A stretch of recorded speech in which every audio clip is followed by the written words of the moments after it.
Now, what are the functions of RBI? What are the major functions of RBI? The first and foremost important function of RBI is that issues currency. Most important function of RBI is that it issues currency. No other commercial bank has the right to issue, not even the government of India has the right to issue currency. It is the RBI that issues currency. Other than 1 rupee coin and note. 1 rupee coin and note is published by the Ministry of Finance. Only 1 rupee coin or note is printed by the Ministry of Finance. All the other currencies are issued by RBI. The system that is followed is minimum reserve system. Currency is issued by following this type of system, minimum reserve system. Earlier on, now how does the bank issue currency? Earlier on, they used to issue currency by keeping a gold deposit behind it. Like whatever the amount of gold was kept as backing, that much amount of currency was issued. Then they realized that the amount of gold is limited. You cannot have so much amount of gold.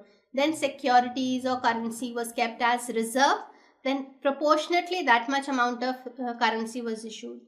Now then also that was realized that it is not a proper way, or it is hampering our economic growth of the country. So in 1980s we had adopted the system of minimum reserve system, where a minimum reserve is maintained by RBI, and against that reserve it issues currency.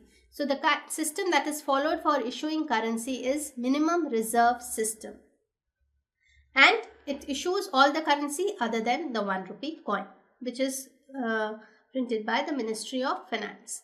Now it acts as a banker to the government. Banker to the government, it acts as a bank to the government. It does all the general banking business of the central and state governments. It manages their public debts and issues new loans. Public debts are the loans that are issued by the government. So it manages all the public debt of the government. It sells treasury bill to control money supply through the means of monetary policy. It controls the money supply by selling treasury bills. It makes advances. It gives loans to the central and state government, which are to be repaid within 90 days of advance. Within 90 days of the loan, it has to be repaid to the RBI. The central and state government has to repay it. And it is an advisor to the government. As I had told you before, that it advises government on all the economic matters.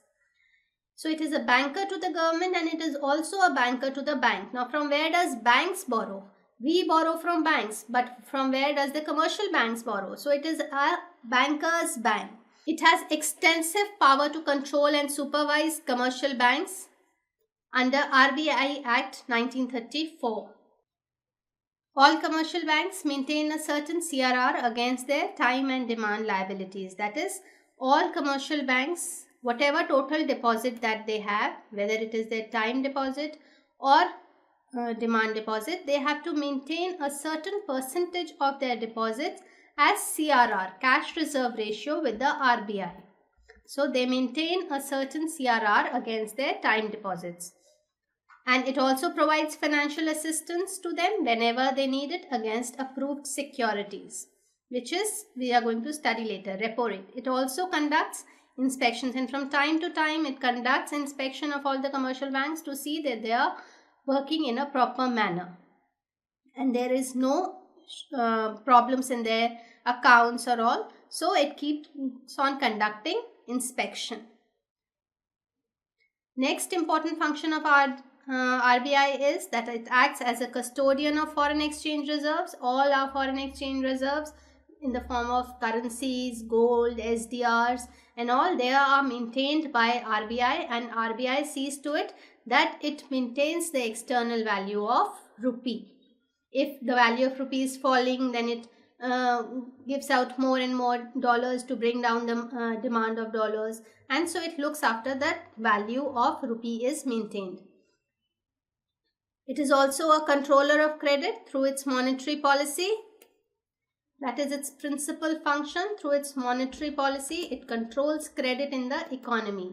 Then it also promotional function does. It tries to promote the banking functions, banking facilities by, and also promotes people to have more and more saving habits.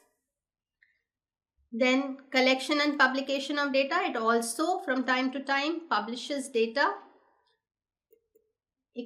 Publishes economic data which can be used for study purposes and references.